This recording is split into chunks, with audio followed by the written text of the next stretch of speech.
Hi hello viewers, welcome to my channel Sama foods.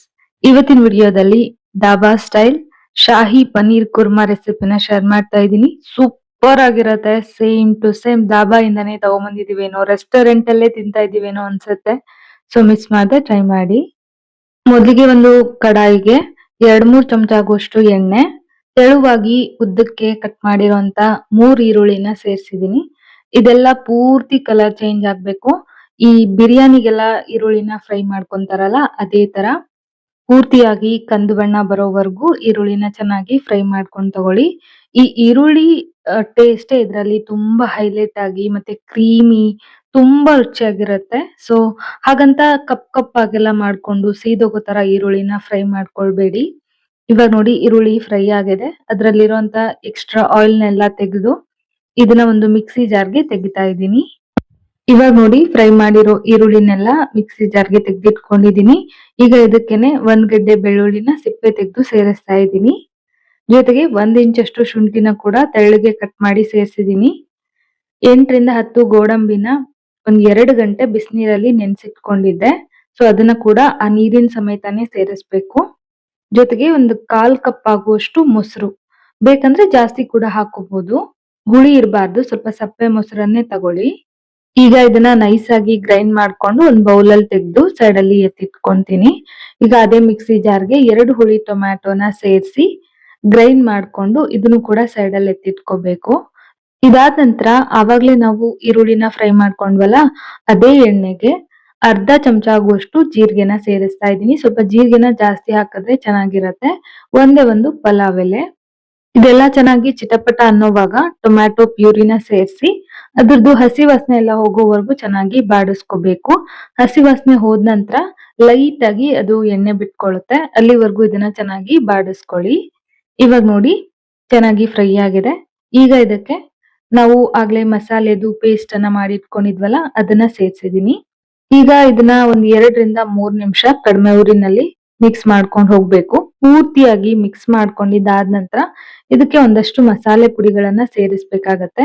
But ಅದಕ್ಕಿಂತ ಮುಂಚೆ ಇದನ್ನ ಚೆನ್ನಾಗಿ ಮಿಕ್ಸ್ ಮಾಡ್ಕೊಂಡು ಕೈ ಆಡಿಸಿ ಹೈ ಫ್ಲೇಮ್ ಅಲ್ಲಿ ಮಾಡ್ಕೊಳ್ಳಿ, ಬೇಗ ಬೇಗ ಆಗ್ತದೆ. ಇದಾದ ನಂತರ ಒಂದ್ ಅರ್ಧ ಚಮಚ ಅರಿಶಿನದ ಪುಡಿ, 3/4 ಚಮಚ ಹೋಮ್ ಮೇಡ್ ಧನಿಯಾ ಪುಡಿ, 1/4 ಚಮಚ ಹೋಮ್ ಮೇಡ್ ಗರಂ ಮಸಾಲ, 1 ಚಮಚ ಅಚ್ಚ ಖಾರದ ಪುಡಿ, ರುಚಿಗೆ ತಕ್ಕಷ್ಟು ಉಪ್ಪು. ಇದಕ್ಕೆ ಜಾಸ್ತಿ ಏನು ಮಸಾಲೆ ಬೇಕಾಗೋದಿಲ್ಲ. ನಾನು ಮನೇಲೆ ಮಾಡ್ಕೊಂಡಿರೋ ಎಲ್ಲಾ ಈ ಮಸಾಲೆಗಳನ್ನೆಲ್ಲ ನಾನು ಮನೇಲೆ ಮಾಡ್ಕೊಂಡು ಇಟ್ಕೊಂಡಿರ್ತೀನಿ. ಹಾಗಾಗಿ ಸ್ವಲ್ಪ ಸ್ವಲ್ಪನೇ ಹಾಕಿದೀನಿ. ಹೊರಗಡೆಯಿಂದ ತಂದಿರುವಂತ ಗರಂ ಮಸಾಲ ಆಗಿದ್ರೆ ಅದು ತುಂಬಾ ಸ್ಟ್ರಾಂಗ್ ಆಗಿರೋದಿಲ್ಲ. ಸ್ವಲ್ಪ ಜಾಸ್ತಿ ಹಾಕೊಳ್ಳಿ. ಖಾರ, ಉಪ್ಪು ಎಲ್ಲ ನಿಮ್ಮ ರುಚಿಗೆ ನೋಡ್ಕೊಂಡು ಸೇರಿಸಿ. ಈಗ ಇದ್ರಲ್ಲಿರುವಂತ ನೀರಿನ ಅಂಶ ಎಲ್ಲ ಡ್ರೈ ಆಗಿ ಪೂರ್ತಿಯಾಗಿ ಎಣ್ಣೆ ಬಿಟ್ಕೋಬೇಕು. ಅಲ್ಲಿವರೆಗೂ ಇದನ್ನ ಮುಚ್ಚಿ ಬೇಯಿಸ್ಕೋಬೇಕು. ಮಧ್ಯ ಮಧ್ಯದಲ್ಲಿ ತೆಗೆದು ಅದನ್ನ ಮಿಕ್ಸ್ ಮಾಡ್ತಾ ಬೇಯಿಸ್ಕೋಬೇಕು. ಇಲ್ಲ ಅಂದ್ರೆ ತಳ ಹಿಡಿದ್ ಬಿಡುತ್ತೆ. ಅಷ್ಟ್ರೊಳಗಾಗಿ ಪಕ್ಕದಲ್ಲೇನೆ ನಾನು ಪನ್ನೀರ್ನ ಕೂಡ ಫ್ರೈ ಮಾಡ್ಕೊಳ್ತೀನಿ. ಈ ಪನ್ನೀರ್ನ ನಾನು ಮನೇಲೆ ರೆಡಿ ಮಾಡಿ ಇಟ್ಕೊಂಡಿರ್ತೀನಿ. ನಾಳೆ ಪನ್ನೀರ್ ಮಾಡ್ತೀನಿ ಏನಾದ್ರೂ ರೆಸಿಪೀಸ್ ಅಂತ ಅಂದ್ರೆ ಇವತ್ ನೈಟೇ ನಾನು ಪನ್ನೀರ್ನ ಮಾಡಿಟ್ಕೊಂಡಿರ್ತೀನಿ. ಈ ತರ ಉದ್ದುದ್ದಕ್ಕೆ ಕಟ್ ಮಾಡಿದ್ರೆ ಚೆನ್ನಾಗಿರತ್ತೆ. ಸೊ ನಾನು ಉದ್ದುದ್ದಕ್ಕೆ ಕಟ್ ಮಾಡ್ಕೊಂಡಿದೀನಿ. ನೀವು ಬೇಕಂದ್ರೆ ಇದ್ರಲ್ಲಿ 2 ಭಾಗ ಮಾಡ್ಕೊಳ್ಬಹುದು. ಇವಾಗ ನೋಡಿ ಪನ್ನೀರ್ನ ಕಟ್ ಮಾಡಿದಾಯ್ತು. ನಂತರ ಒಂದು ಪ್ಯಾನ್ ಇಟ್ಕೊಂಡು ಒಂದ್ 2 ಚಮಚ ಆಗುವಷ್ಟು ಎಣ್ಣೆನ ಸೇರಿಸಿ ಚೆನ್ನಾಗಿ ಪ್ಯಾನ್ಗೆ ಹರಡಿ ಅವಾಗ್ಲೇ ಕಟ್ ಮಾಡಿ ಇಟ್ಕೊಂಡಿರೋ ಪನ್ನೀರ್ನ ಒಂದೊಂದಾಗಿ ಅದ್ರ ಮೇಲೆ ಇಟ್ಕೊಂಡು 2 ಸೈಡ್ ಅಲ್ಲೂ ಚೆನ್ನಾಗಿ ಫ್ರೈ ಮಾಡ್ಕೊಳ್ಬೇಕು. ಇದಕ್ಕೇನ್ ಜಾಸ್ತಿ ಎಣ್ಣೆ ಬೇಕಾಗೋದಿಲ್ಲ.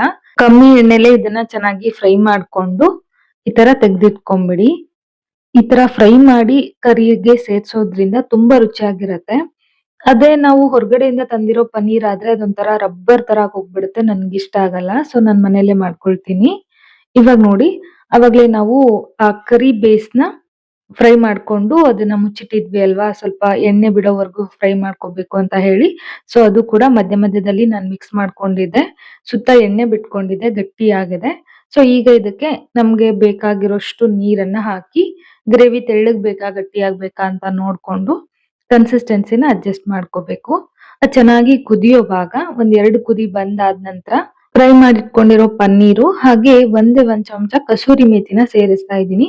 ಕಸೂರಿ ಮೇಥಿ ರೆಸ್ಟೋರೆಂಟ್ ಮತ್ತೆ ಡಾಬಾಗಳ ಕರಿ ಮತ್ತೆ ಈ ತಡ್ಕ ಅವಕ್ಕೆಲ್ಲಾನು ಹಾಕುವಂತ ಸೀಕ್ರೆಟ್ ಇಂಗ್ರೀಡಿಯೆಂಟ್ ಅಂತಾನೆ ಹೇಳ್ಬೋದು. ತುಂಬಾ ರುಚಿಯಾಗಿರುತ್ತೆ. ಹಾಕಿದ್ರೆ ಹೊರಗಡೆಯಿಂದ ತಂದಿರೋಂತ ಅಥವಾ ಹೊರಗಡೆ ತಿಂತೀವಲ್ಲ ಅದೇ ಟೇಸ್ಟ್ ಬರುತ್ತೆ. ಕೊನೆಯಲ್ಲಿ ಇದನ್ನ ಮುಚ್ಚಿ ಸ್ವಲ್ಪ ಆಯಿಲ್ ರಿಲೀಸ್ ಆಗೋವರೆಗೂ ಬೇಯಿಸ್ಕೊಂಡು ಕೊನೆಯದಾಗಿ ಒಂಚೂರು ಕೊತ್ತಂಬರಿ ಸೊಪ್ಪು ಹಾಕಿ ಚೆನ್ನಾಗಿ ಮಿಕ್ಸ್ ಮಾಡ್ಕೊಂಡ್ರೆ ತುಂಬಾನೇ ರುಚಿಯಾಗಿರೋ ಶಾಹಿ ಪನೀರ್ ಕುರ್ಮಾ ರೆಡಿ ಆಗತ್ತೆ. ಇದನ್ನ ಪ್ಲೇನ್ ಪರೋಟ, ಚಪಾತಿ, ರೊಟ್ಟಿ, ಮುಖ್ಯವಾಗಿ ಗೀ ರೈಸು, ಪ್ಲೇನ್ ಕುಷ್ಕ ಈ ತರದ್ದು ಜೊತೆಗೆ ಸೂಪರ್ ಆಗಿರುತ್ತೆ. ನನಗೆ ರೈಸ್ ಜೊತೆಗೆನೆ ಜಾಸ್ತಿ ಇಷ್ಟ ಆಯ್ತು. ನೀವು ಕೂಡ ಟ್ರೈ ಮಾಡಿ ಹೇಗ್ ಬಂತು ಅಂತ ತಿಳಿಸೋದನ್ನ ಮರಿಬೇಡಿ. ಐ ಹೋಪ್ ಇವತ್ತಿನ ಈ ವಿಡಿಯೋ ನಿಮ್ಮೆಲ್ಲರಿಗೂ ತುಂಬಾನೇ ಇಷ್ಟ ಆಯ್ತು ಅನ್ಕೊಳ್ತೀನಿ. ಇಷ್ಟ ಆಗಿದ್ರೆ ಒಂದ್ ಲೈಕ್ ಮಾಡೋದನ್ನ ಮರಿಬೇಡಿ.